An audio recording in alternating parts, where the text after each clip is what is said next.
We got a guest today. Today I'm going to be talking about buying and holding properties versus flipping homes. So a lot of people get confused because they want to get into property, but some people are saying flip houses, some people are saying buy and hold, and I just want to talk about the pros and cons of both. So if you want to, it just depends what you're looking for. Are you looking for passive income, or are you willing to take a bit more risk, put a little bit more effort in and get active income, sometimes a lot more effort and risk, so it just depends what you're looking for. I'd say you kind of need both, but if you are a busy businessman or you got a busy job and you just don't have the time, I would go for buy and hold. So you buy and hold, you want to look for properties that you can buy where they'll almost cash flow right away, or at least close to cash flowing right away.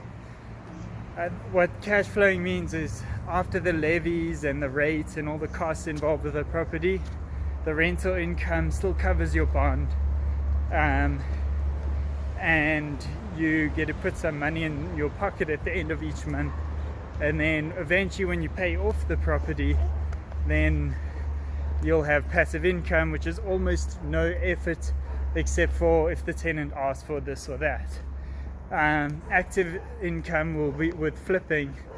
It's a lot more work. You got to find the best possible deals, negotiate really hard, and then you still got to do work on the property, fix it up, and then sell it. There's a lot of risk involved because of there's a lot of fees to buying and selling. It may not be worth what you thought it was worth when you want to sell, and you might lose money on your first deal. You never know. So until you get the experience and know how homes go for in your area and how to renovate effectively so that you add enough value but then don't overcapitalize, and you just add enough value that the consumer's eye will see the value without overexpending. So that's my advice. That's the difference, the pros and cons of both.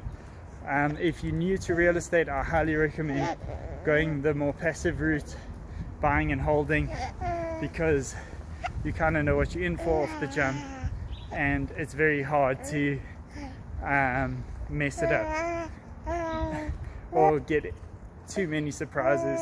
The only risk is getting a bad tenant. So I hope that helps. Please comment below if this is stuff you like, or if there's anything else you want me to talk about. I do respond to all comments, so thanks so much.